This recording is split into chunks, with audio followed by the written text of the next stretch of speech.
workaholic and neglected our family. Number 3, the 16-year-old patient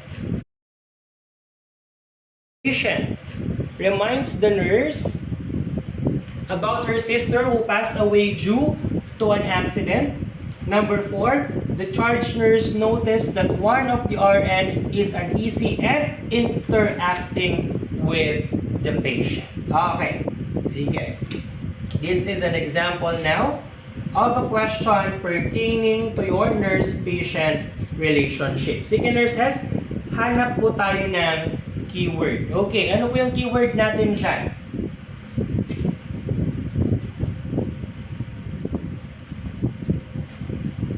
Okay, ano yung keyword natin? That is your transference. Okay? That is your transference. For us to be able to answer this question, nurses, you need to know what is transference. Okay, may mga sumasagot na. May sumasagot ng 2. Meron ding sumasagot ng 3. Okay, sige.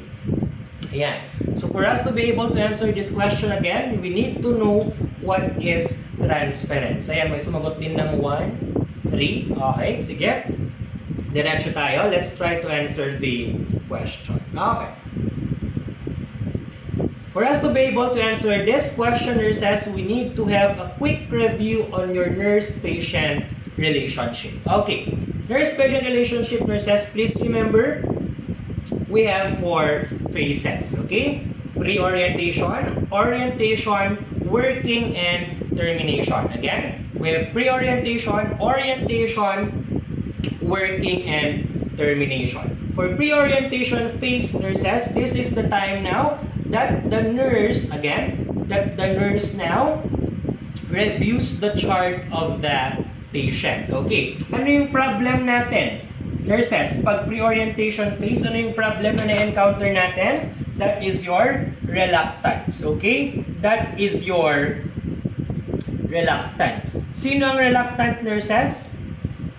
The RN. Again, common problem in the pre-orientation phase, that is your reluctance or nag-hesitate si RN. Bakit reluctant si nurse?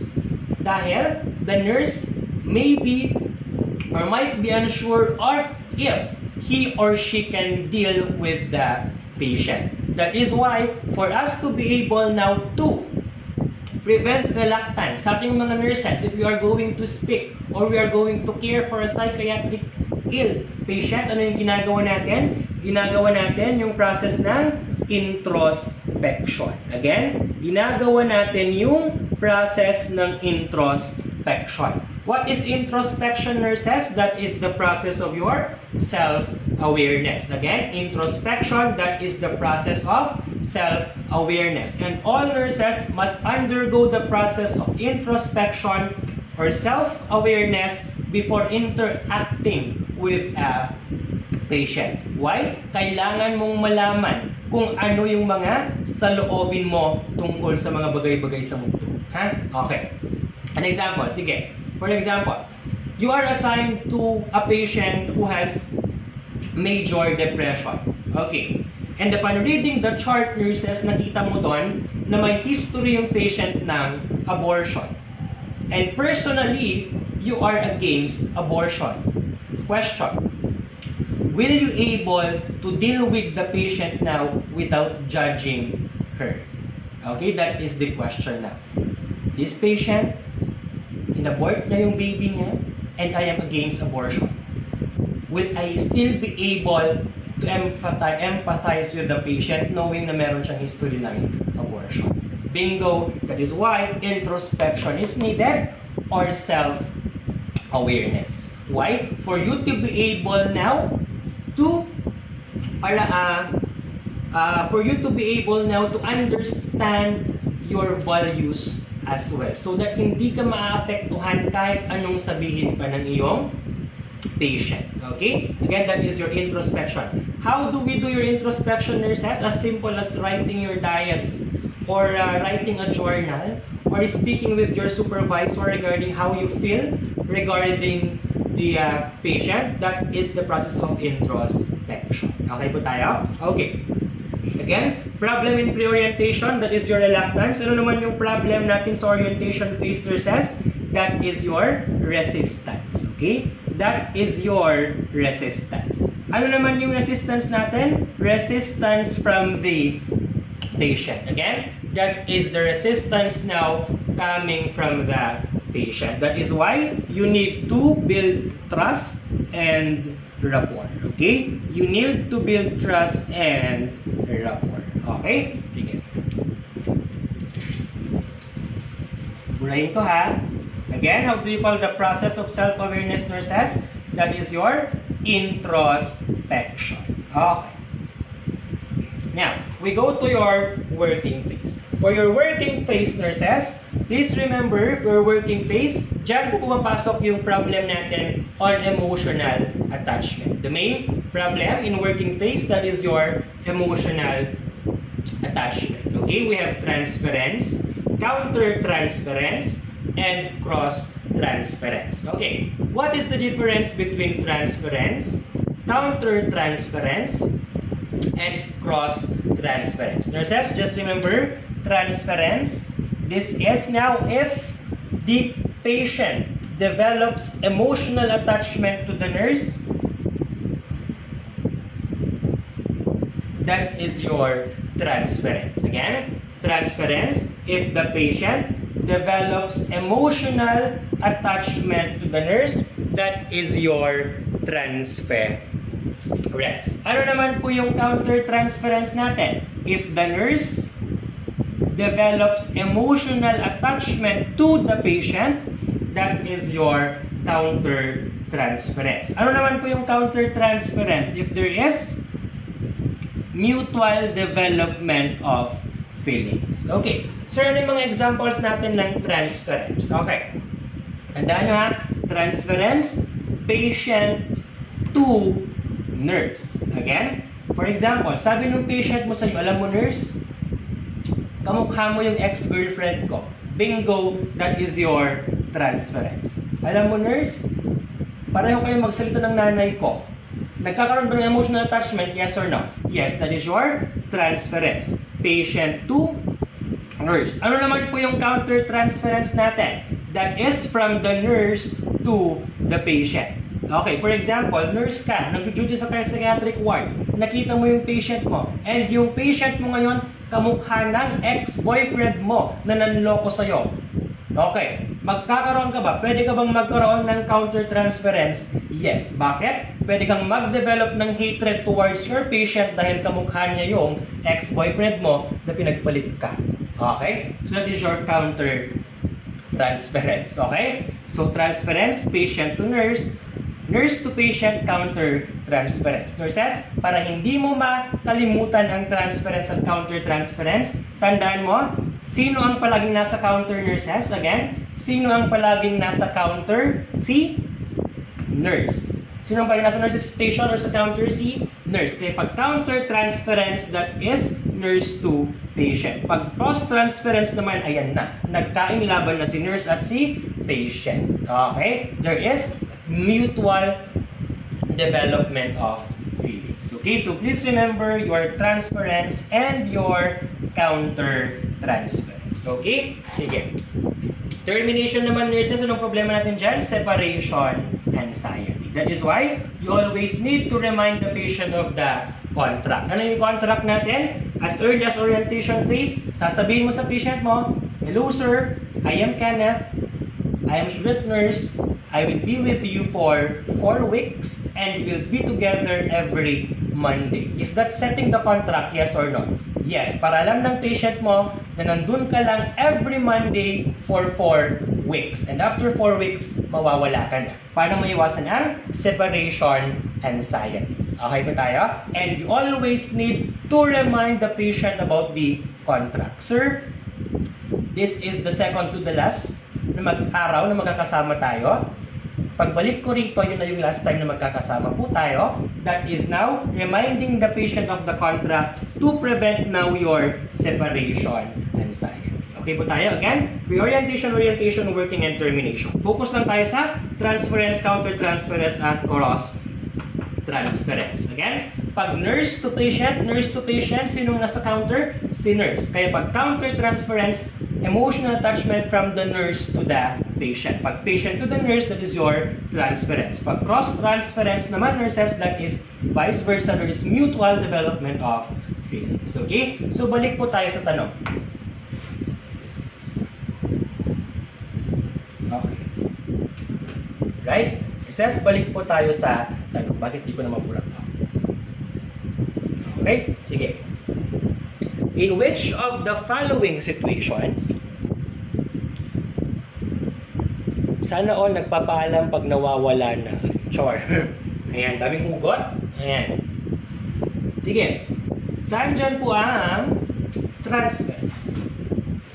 Again, the question is transference. Na-discuss na natin kanina what is transference, what is cross-transference, and what is counter-transference. So, based on the discussion kanina, what would be your answer? Kindly key in your answers. Okay?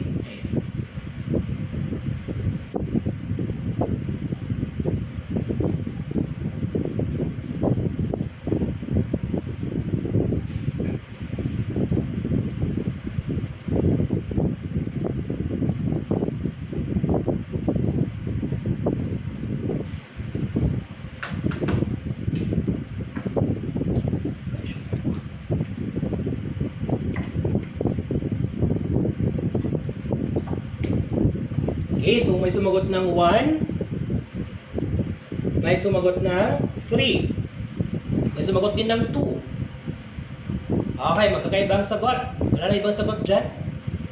Okay. Buti pa yung tanong, sinasagot ninyo. Pero yung mga nililigawan nyo, walang sagot. Joke. Okay, anyway, sige, go. Sagutin na po natin. Okay, the question is all about your transference. Okay, pag sinabi kong transference, nurses, is it patient to nurse or nurse to patient? Correct answer? That is patient to nurse. Again, transference, that is patient to nurse. Okay, sige, isa-isahin natin. Mag-start tayo sa pinakababa. Okay. The nurse or the charge nurse, okay, may sumasagot ng 3, may sumasagot ng 1. Okay, so pinakamadaming sagot is 1 tsaka 3. Okay, sige, mag-eliminate muna tayo. The charge nurse noticed that one of the RNs is uneasy in interacting with the patient. Okay, the charge nurse noticed that one of the RNs is uneasy in interacting the patient. Ibig sabihin, Tagalog natin, nahihirapan ngayon makipag-interact si RN with the patient. Why? Pwedeng may issue si nurse to the patient. Yes or no? Yes. Si nurse, pwedeng may issue kay patient, kaya nahihirapan siya mag-interact. That is nurse to patient, that is counter-transference, that makes our option number 4 wrong. Number 3. Number 2 muna. Sige, number 2. Ayan. Sumagot ng 4 kanina. Sorry po, mali. Number 2. The nurse caring for alcoholic state, my mother was also alcoholic and the nurse neglected our family. Okay. The nurse caring for the patient states, yung nanay ko is also an alcoholic. Yes or no? Yes. Was also an alcoholic. Ibig sabihin, pareho ba sila ng pinagdaanan ng patient? Yes or no? Yes. Sino ang nagkaroon ng issue? Nurse to patient or patient to nurse? It is the nurse to the patient. So that is also wrong. We are left with item number 1 and item number 3. Okay. Sige, unahin natin si item number 3. Okay. Ano yung sinasabi? Ay napindot, mad face. Okay. The 16-year-old patient reminds the nurse about her sister who passed away due to an accident. Or a patient with an abusive childhood suddenly blurts out, I bet the nurse has also locked her son in the room when he had tantrums. Nurses, for number 3, I guess, ayan. So, madami sumagot ng number 3. Ayan, so I guess nalito lang kayo sa pagkaka-state nung tanong. Okay, or nung option. Anong sabi niya? A 16-year-old patient reminds the nurse about her sister who passed away due to an accident. Okay, anong ibig sabihin ng item number 3, nurses? For example, ako yung nurse. May patient ako na 16 years old. Ako yung nurse, pag nakikita ko yung patient ko na 16 years old, naaalala ko yung kapatid ko na namatay dahil sa isang aksidente. Is that nurse to patient or patient to nurse? That is nurse to patient. Ayan ha. So nurses, please, basahin ng maigi yung tanong or yung option. Okay. I guess yung iba nalito, kasi sabi dito, the 16-year-old patient. So, ang hinahanap natin is patient to nurse, yes or no? Yes. Meron ng pagkakasabi dito, the 16 years old reminds the nurse about her sister who passed away due to an accident. Okay? So, pag i-rephrase natin yan, ako na nurse, pag nakikita ko yung patient ko ngayon, naaalala ko yung kapatid ko na namatay. That is again, nurse to patient. So, correct answer, nurses, that is number 1. A patient with an abusive childhood suddenly bursts out. I bet the nurse has also locked her son in the room where he had tantrums. This is now your patient to nurse, that is your transference. Bakit? Si patient, nung bata siya, naabuso siya. At si patient, nung bata siya, naabuso siya, yung nanay niya, pwedeng kinulong siya sa kwarto. Anong sabi niya? Siguro, tong nurse na to, na nasa harapan ko, kinulong din niya yung anak niya nung bata pa yung kanyang anak. Nurse to patient or patient to nurse? Patient to nurse. Bakit? May issue ngayon si patient to the nurse. Okay po tayo? Alright. So, correct answer for question number 4 is number 1. That is an example of your transference. Patient to nurse. Okay po tayo? Alright. Sige. Let's go to question number 5.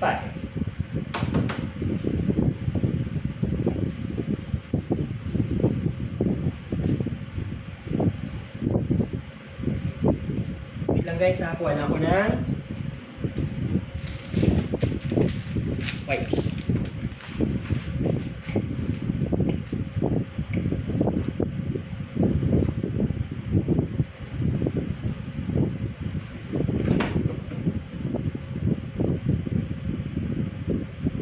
Okay? Okay. Sige, question number 5 tayo. Okay. A female client came to the crisis center for assistance after recently being involved in a highway accident that killed 3 of her colleagues. The client is anxious, complains of headache, and admitted to have taken 2 3-milligram tablets of Aprazolam Xanax before bringing herself to the facility. Which intervention would take priority during this psychiatric crisis? Again, A, or number 1, ask the perception of the client regarding the accident. Number 2, monitor vital signs and note for any signs of central nervous system depression. 3, ask the client about how he has coped so far and explore previous coping mechanisms. Or 4, determine presence of support mechanism and discuss alternative coping strategies with the client. Okay. Sige. Sir, kawawa yung TV mo. Okay lang yan. Okay, sir, miss ka namin. Miss you to. Sige. Okay. Let's answer question number 5. Okay, so this is all about, asa na yung keyword natin? Crisis intervention. Okay, sige, basahin muna. Key in your answers. Basahin mo ng mabuti. Then we are going to answer it after recalling the concept of your crisis intervention. Okay, may mga sumagot ng 2.